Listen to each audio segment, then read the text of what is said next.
ever walked into a room and felt something was off? Have you ever had a conversation with somebody and you felt the incremental shifts, an energy shift? Have you ever spoke to somebody in a room and asked if they felt it too? Or better yet, the person that you were speaking with, and have them discredit anything that you're picking up on? Before you know it, you find yourself gaslighting yourself, brushing it under the rug, and bargaining with yourself that you must be overthinking. You're being a little paranoid.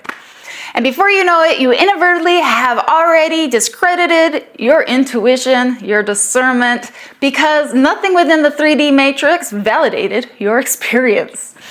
I want to welcome you to or back to the channel, Crystal Clear. Here on this podcast, we speak all things spiritual. We get caught up in the grief, the hustle, the bustle, the heartache, the sorrow, and we forget that's exactly why we came. It's in the duality that our ascension is happening. I hope to bring these episodes forward to ground you, to just simply remind you that there is growth happening. This is why we signed up. And there's something bigger happening beneath all these challenges. Today, I want to talk specifically to the understanding of boundaries, but taking it a step further to that which is the essence of our own unique frequency, if you will. When we think boundaries, we always, because we're human, why not? Just like language, put language to something that is tangible, evident, and straightforward, when we're talking energetic frequencies, vibrations.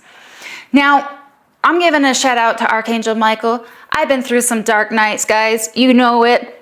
None of it is possible. This whole thing is not possible without collaborating with you guys and sharing and knowing that we're all in this together.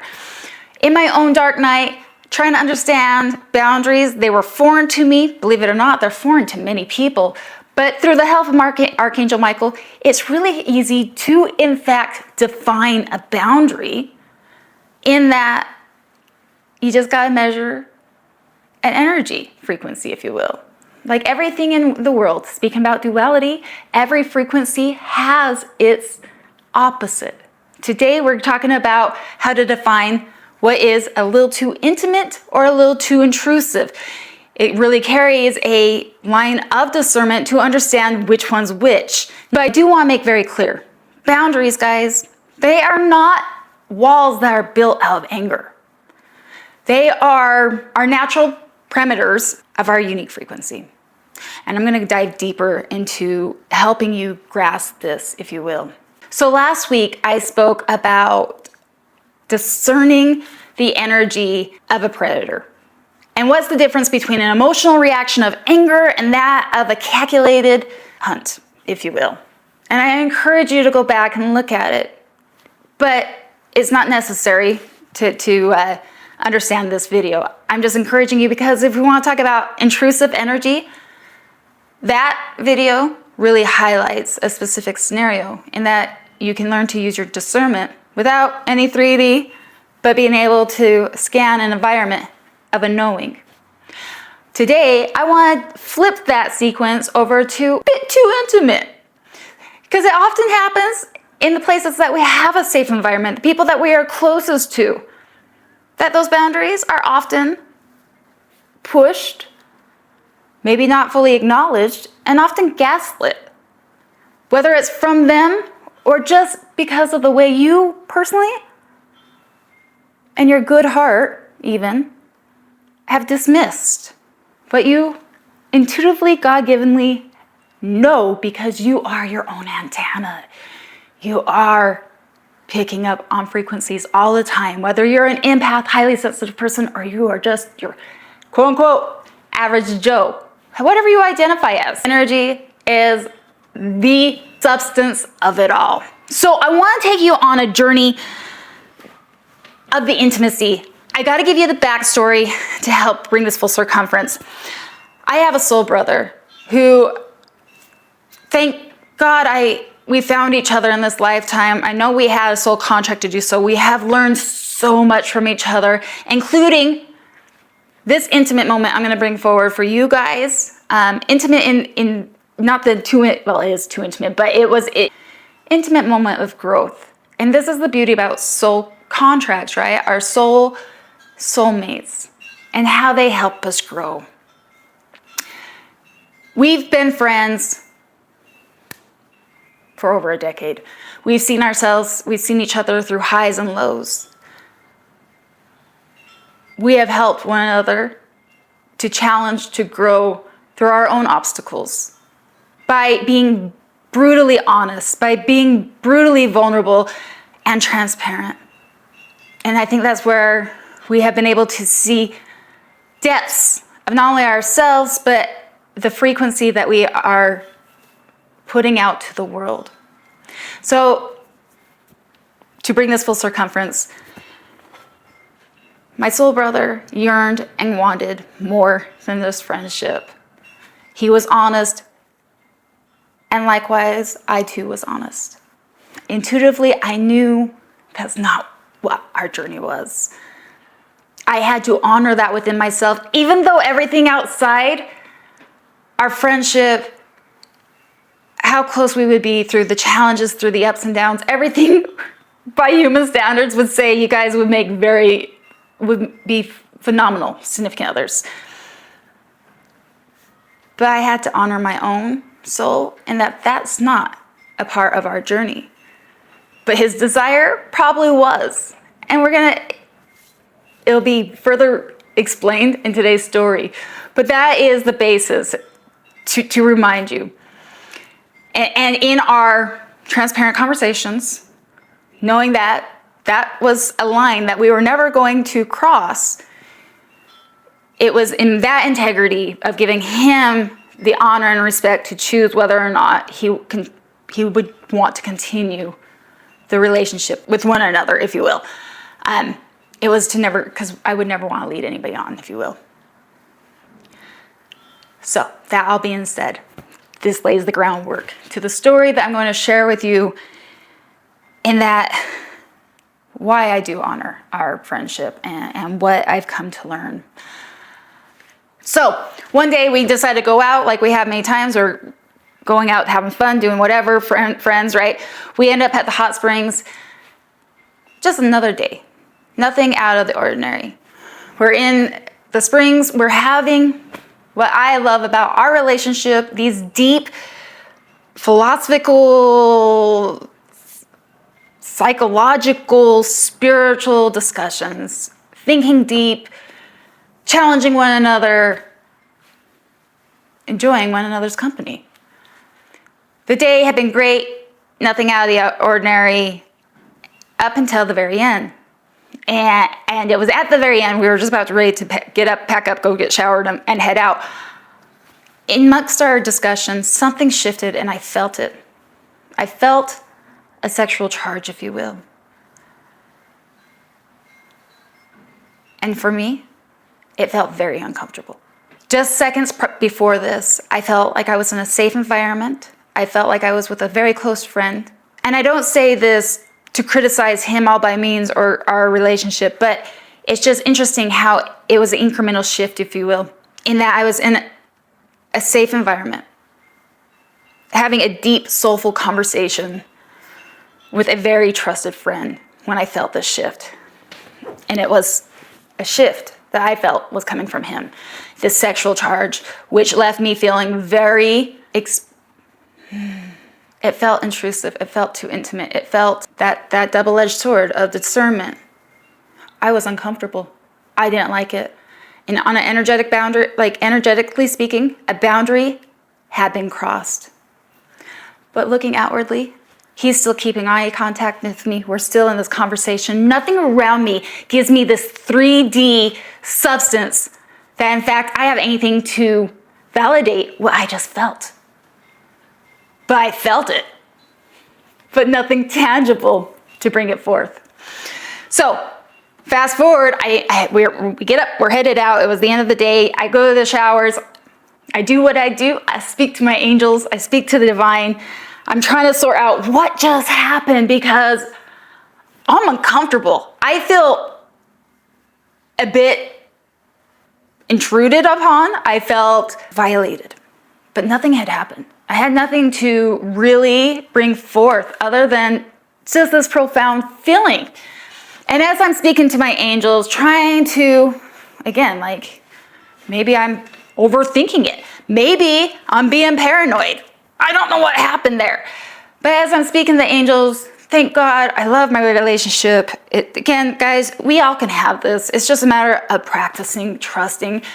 And these are all obvious what these stories are for you guys.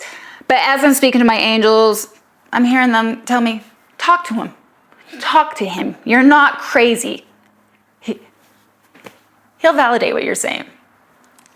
Well, I'm struggling with this because first and foremost, I feel like I'm accusing him. We were just having a great day. There's nothing to really pinpoint why I felt this way. And that was my biggest hesitancy. I didn't want to accuse him. He hadn't done anything outwardly to really make me feel that way. But trusting my angels, we get in the truck. We have about an hour drive home. And I know that our relationship is tight. We've gone through so many things up to this time and moment in our friendship anyway. And I still am doing check-ins because I don't want to accuse him. I'm hearing, just ask him. Just ask him. So I do. Hey, we were having a really great time today. But there at the end, I gotta be honest, I felt a shift. Did something happen? Did your mind go somewhere? Like, help me understand what I felt. And at first, he did what many, many people do. He denied it. He was kind of oblivious. He wasn't really defensive, but I've felt people in the past that would probably be defensive of that, right? And with all right, maybe they do. Because if you haven't fine-tuned your discernment, if you are going off insecurities and past and programmings, and this is why I just can't emphasize enough. A lot of what I've been talking about the last couple of weeks is understanding this energy because it is so potent and it's so telltale. And it takes a lot of practice. But once you commit to it, it's so worth it, guys. So bring it full circumference. He did at first kind of deny it. Like, what are you talking about? Yeah, I think everything was good. And then I do believe I called in my angels. And I said, well, because he knew my relationship with my angels and I spoke with angels. I said, well, are you sure? Like, my angels are saying that you understand what I'm talking about. And he must have got quiet and because I know his relationship with the divine, with God, is solid as well. And maybe it was his own consciousness. Maybe he heard his own angels. But in that moment, he shifted and he became very self-accountable. He held a line of maturity and he admitted, yeah, I think I know exactly the moment you're talking about. There towards the end, I couldn't help but wonder what it would be like to be with you.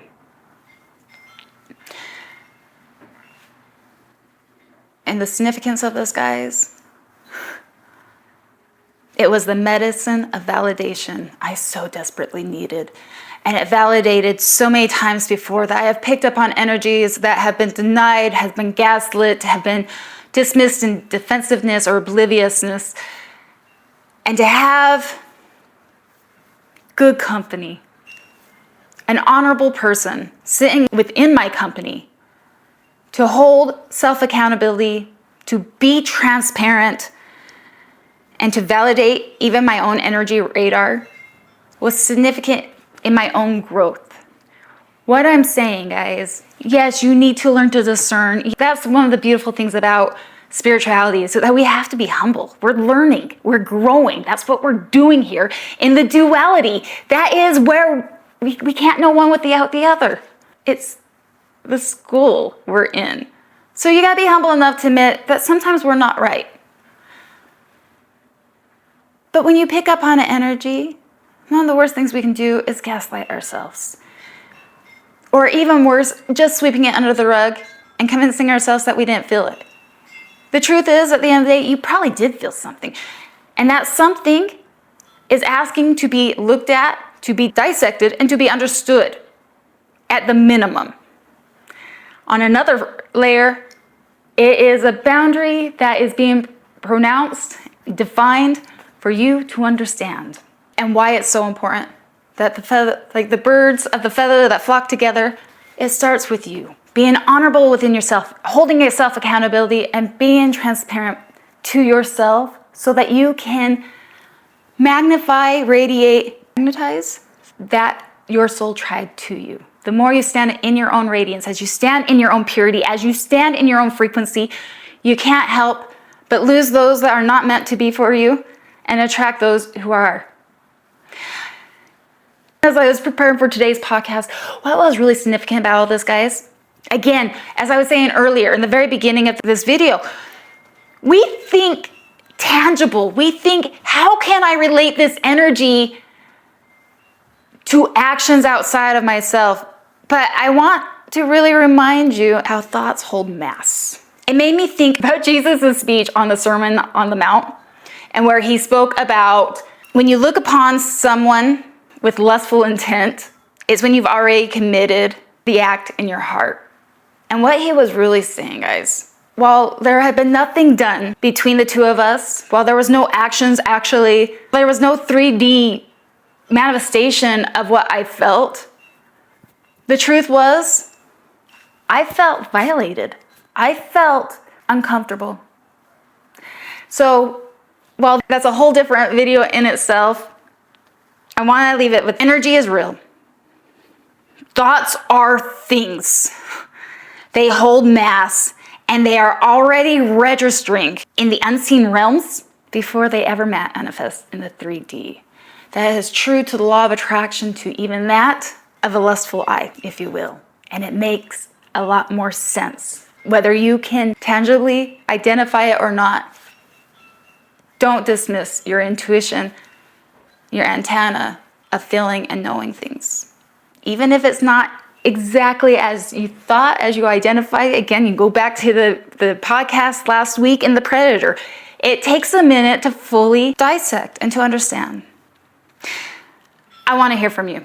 Did anything in this podcast resonate with you in your journey? I want to invite you to rate the show and leave a review, to subscribe, to join the tribe if you haven't, to share with somebody that may need the message, and make sure you follow so you don't miss out on future transmissions. Like the one that I want to bring forth biblical truths to the energetic physics, if you will, of what some of these prophets, Jesus and others, really were trying to, at least from my interpretation and from my understanding, was trying to transmit to you. And amongst other spiritual discussions we'll have as well. I want to thank you again for joining me on this journey. I have so much love for you. I hope this or anything else in the past has helped you guys. And until next time, wishing you guys love and light. Namaste.